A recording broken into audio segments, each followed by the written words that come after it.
Ilusi di atas net, Pontianak. Media sosial sedang berisik. Netizen sibuk menghitung statistik, sementara para ahli dadakan di kolom komentar sudah menyiapkan narasi tentang siapa yang akan runtuh lebih dulu.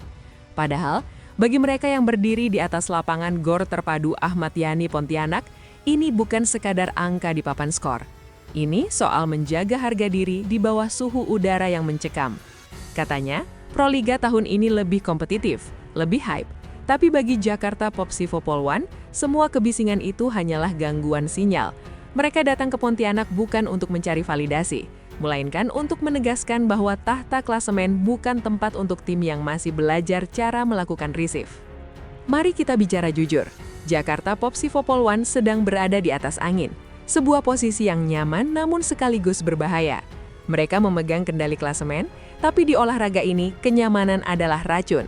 Di sisi lain net, ada Bandung BJB Tanda Mata.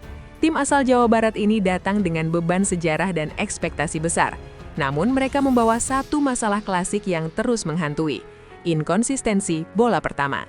Strategi pelatih Darko Dobriskov sudah jelas, hancurkan fondasi lawan sebelum mereka sempat membangun serangan. Sementara Rizko Herlambang tahu, jika timnya tidak bisa menjinakkan servis lawan, mereka hanya akan menjadi penonton di rumah sendiri. Taruhannya bukan sekadar poin, tapi momentum menuju babak akhir Proliga 2026. Peluit pertama berbunyi dan semua teori di atas kertas langsung terbakar.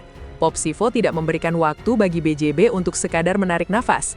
Bethania de la Cruz berdiri di garis servis, dan sejak saat itu lapangan berubah menjadi zona eliminasi.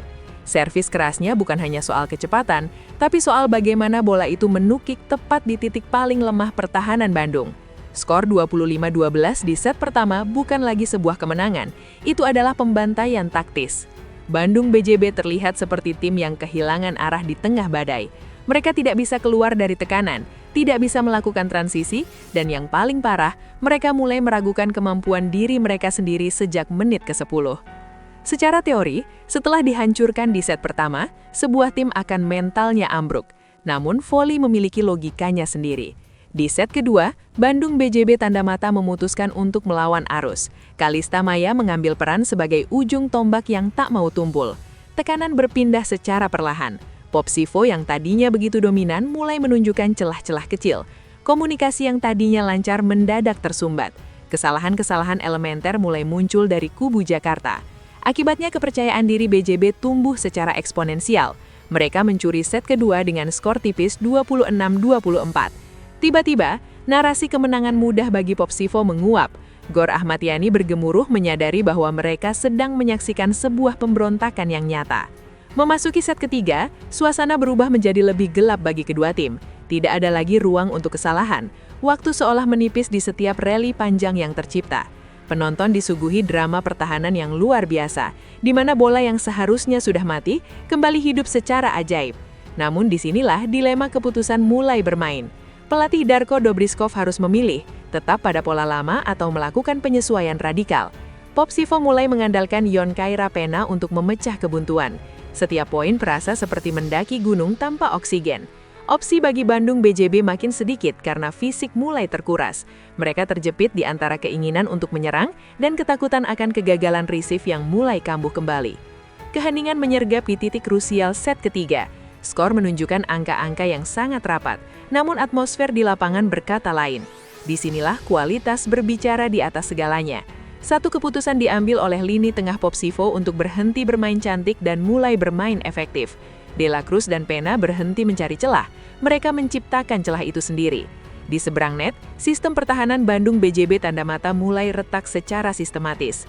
Bola pertama yang gagal sampai ke tangan setter menjadi vonis mati bagi strategi mereka. Tidak ada lagi teriakan, tidak ada lagi protes. Hanya ada suara bola yang menghantam lantai dengan keras. Popsivo mengambil set ketiga 25-19 dan sejak saat itu, secara mental pertandingan telah usai.